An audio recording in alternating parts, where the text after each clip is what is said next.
उस दिन बरसात का सुहाना मौसम अचानक से भयानक हो गया। आसमान में काली घटा छाई हुई थी। लगातार बरसते हुए पानी की आवाज और बिजली की गड़गड़ाहट ने पूरे माहौल को डरावना बना दिया था। इसी बीच एक छोटे से गांव दरबाड़ा के कुछ लोग एक चाय की टपरी पर बैठे बातें कर रहे थे। भाई वाह, क्या बारिश हो रही है। ऐसे बारिश के मौसम में तो गर्मा गर्म अदरक वाली चाय मिल जाए ना तो मजा ही आ जाए। सही कहा। वैसे आज का मौसम बड़ा डरावना लग रहा है। ये बिजली की गड़गड़ाहट और ये मूसलाधार बारिश, सारी गलियां सुनसान पड़े हैं। आज तो कोई परिंदा भी नहीं दिखाई दे रहा है।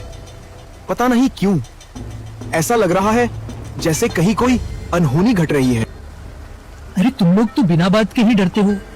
कहीं तुम्हें किसी भूत प्रेत या छलावे का डर तो नहीं लग रहा है? वैसे सच कहूं तो ऐसी बरसात में छलावे बाहर निकल आते हैं। अरे वो सोनपुर के जंगल का किस्सा नहीं सुना तुमने?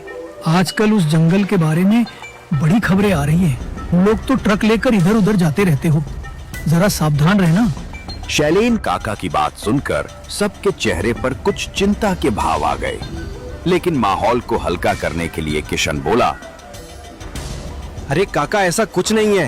ये बस अफवाह है, अफवाह। ऐसी बेकार की बातों पर ध्यान नहीं देना चाहिए। सब लोग अपनी अपनी बातों में व्यस्त हो गए। तभी अचानक किसी के पैरों की आवाज आती महसूस हुई। अरे जरा रुको, ध्यान से सुनो। क्या तुम्हें भी किसी के चलने की आवाज आ रही है? ऐसा लग रहा है जैसे कोई इसी तरफ आ रहा है।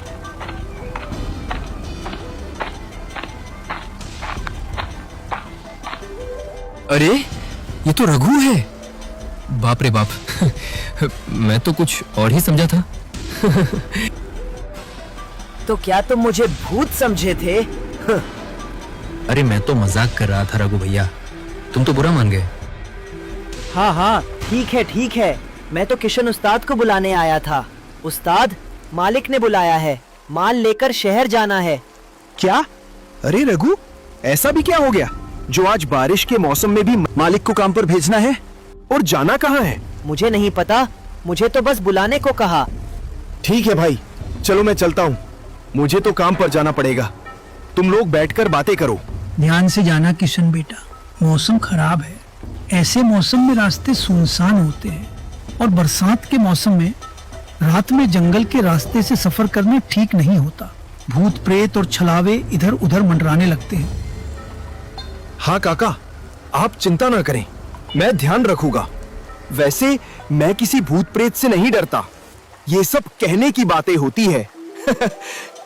किशन ने कह तो दिया कि वो भूत प्रेत में विश्वास नहीं करता, लेकिन उसके जहन में शैलेन काका की बात घूमने लगी। वो इसी बारे में सोचता हुआ रघु के साथ ट्रक मालिक के पास पहुंच गया। किशन, तुम्हें माल लेकर अभी शहर जाना होगा। वो सुरेंद्र भाई का बार बार फोन आ रहा है, इमरजेंसी है। और देखो, सोनपुर के जंगल से निकलकर जाना होगा। चले जाओगे ना? पर मालिक, जंगल के रास्ते से ही क्यों? और ऐसी भी क्या जल्दी है कि रात में ही जाना है?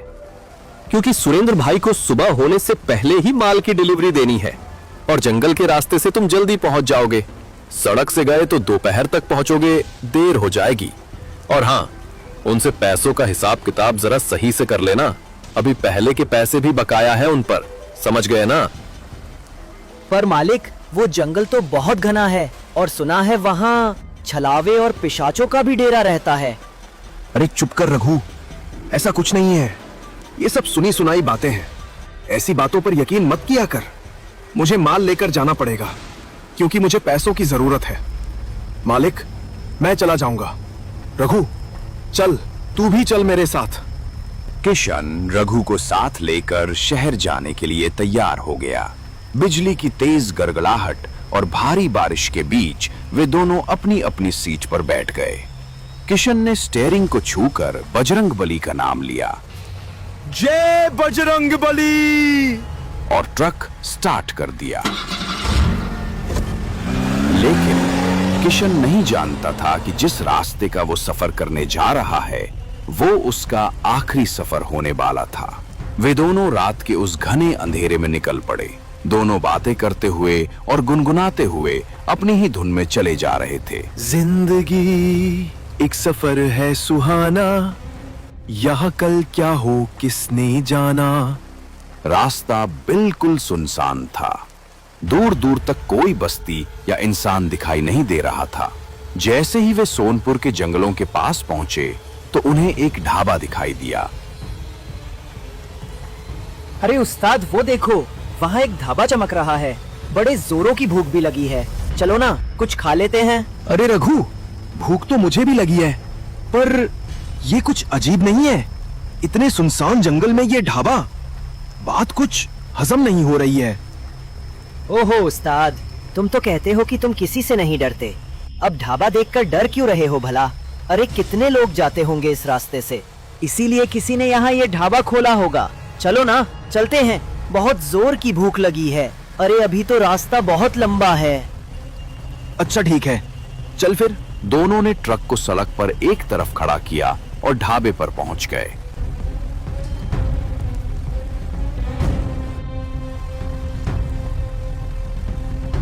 हमारे अलावा यहाँ कोई भी नहीं है।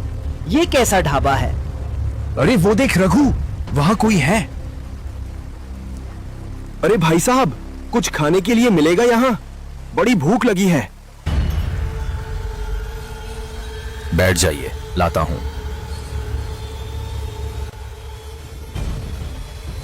बड़ा अजीब सा आदमी था। इतनी सुनसान जगह पर ये ढाबा क्यों बनाया होगा किसी ने? अरे उस्ताद, जरा उधर तो देखो, एक लड़की आ रही है। अरे हाँ, इतने सुनसान जंगल में ये लड़की, और ये तो गर्भवती है रघु, पर ये अकेली इस वीराने में। तभी वो लड़की उन दोनों की तरफ आने लगी।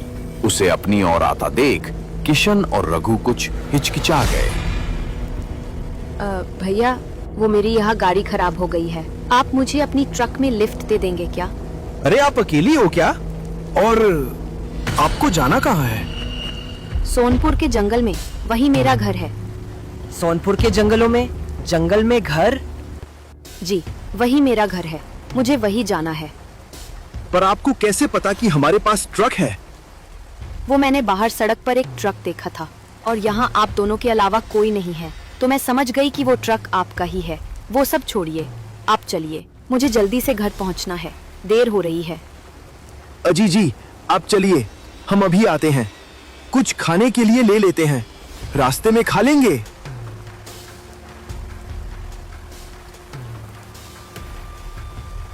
अरे वो ढाबे वाला कहाँ गया? अरे भैया, कोई है यहाँ? यहाँ तो कोई नहीं है। बड़ी अजीब बात है। भागकर तो बहुत तेजी से गया था, पर अभी तक नहीं लौटा। उस्ताद, मुझे कुछ ठीक नहीं लग रहा है। वो लड़की कुछ अजीब नहीं थी, और एक अनजान लड़की को लिफ्ट देना ठीक होगा क्या? उसे मना कर देते हैं। अरे तू पागल है क्या? देखा नहीं तूने? वो पेट से है। इस वीरान जंगल में उसे अकेले नहीं छोड़ सकते रघु। अरे हम भी तो वही जा रहे हैं ना, रास्ते में उसके घर तक छोड़ देंगे ना। चल आजा।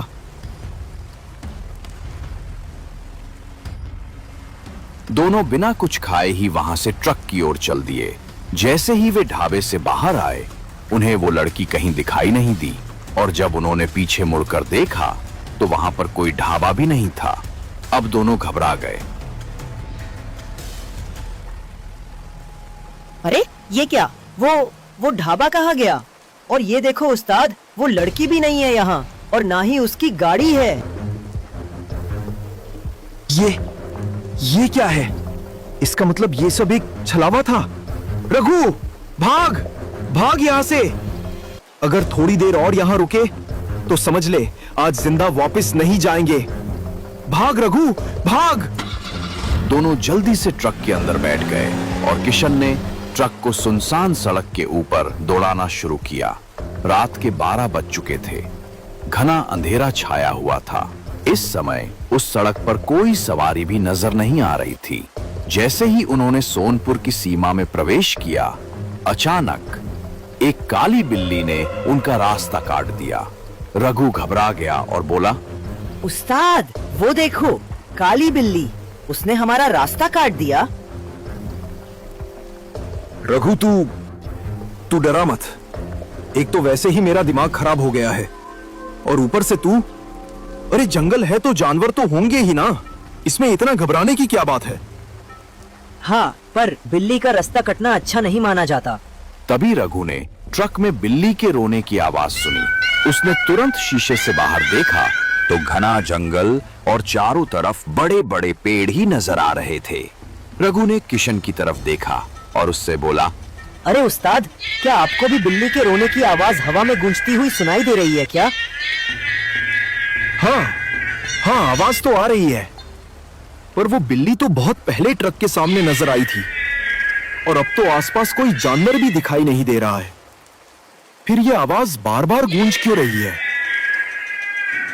अरे मैंने तो आपको पहले ही कहा था, ये जंगल बहुत डरावना है और इस रास्ते से जाना ठीक नहीं है। किशन अब कुछ घबरा गया। उसने रघु की बात का कोई जवाब नहीं दिया और ट्रक चलाने में व्यस्त हो गया।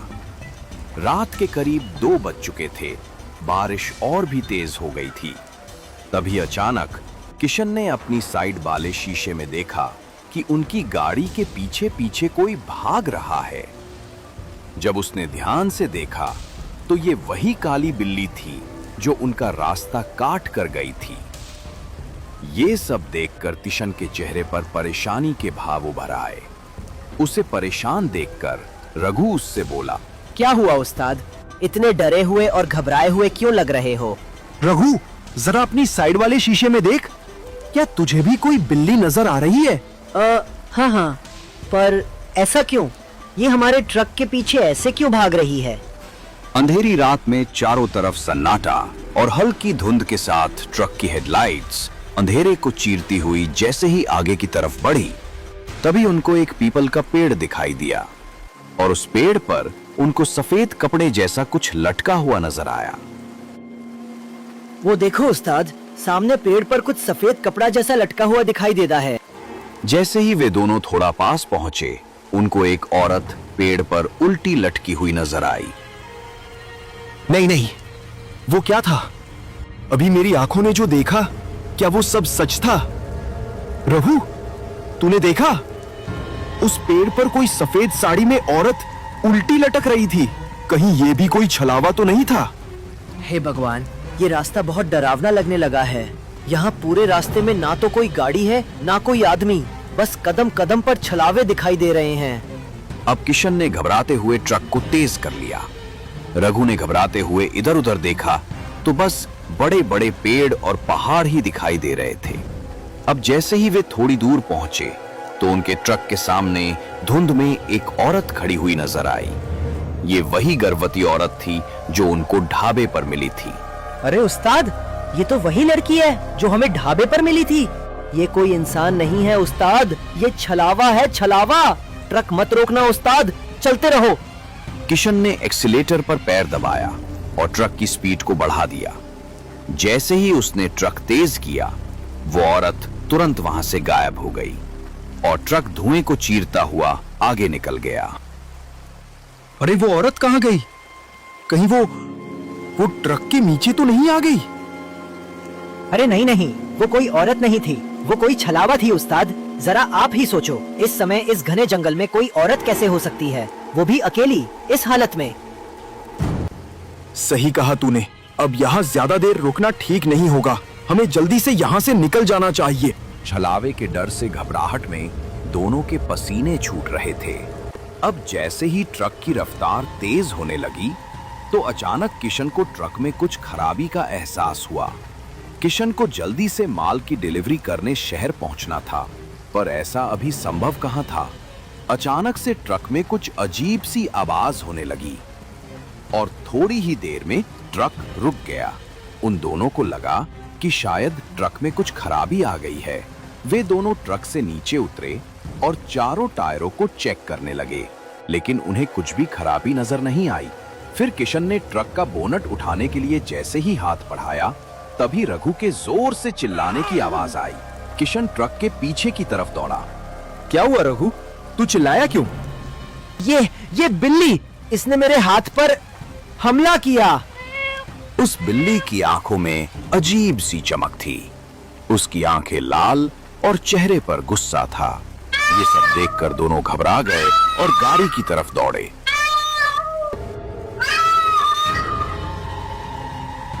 उस्ताद, चलो यहाँ से जल्दी निकलो।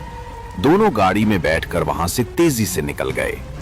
तब उन दोनों को एहसास हुआ कि वो कोई साधारण बिल्ली नहीं बल्कि एक छलावा थी। उन्होंने सुनसान सड़क पर ट्रक को तेजी से दौड़ा दिया। वे तेजी से आगे बढ़ रहे थे। तभी किशन के साथ वाले शीशे में एक औरत दिखाई दी। ये वही गर्भवती औरत थी जो थोड़ी देर पहले उनकी गाड़ी के सामने नजर आई थी। ट्रक के साथ साथ वो भी तेजी से उस शीशे में दौड़ती हुई नजर आ रही थी और अचानक गायब हो गई। उस दृश्य को देखकर किशन और रघु कुछ समझ नहीं पा रहे थे कि तभी एक लाल साड़ी पहने भयानक चेहरे वाली औरत उनके ट्रक के बोनट पर आकर बैठ गई और जोर जोर से हंसने लगी।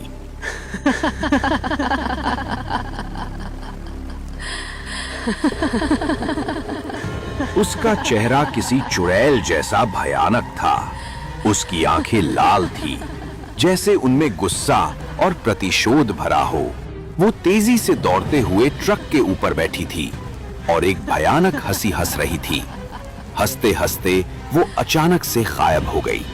अब किशन और रघु की हालत खराब हो चुकी थी। उनके दिलों की धड़कन लगातार बढ़ रही थी। अचानक वो औरत ट्रक की खिड़की पर उल्टे लटकने लगी। उसे देखकर रघु घबरा गया। उस्ताद, ये तो एक चुड़ैल है। ये हमें मार डालेगी। अब क्या करें?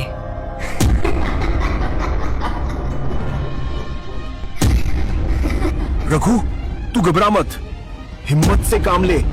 बजरंग बली हमारे साथ है। तू बस उसकी आंखों में मत देखना।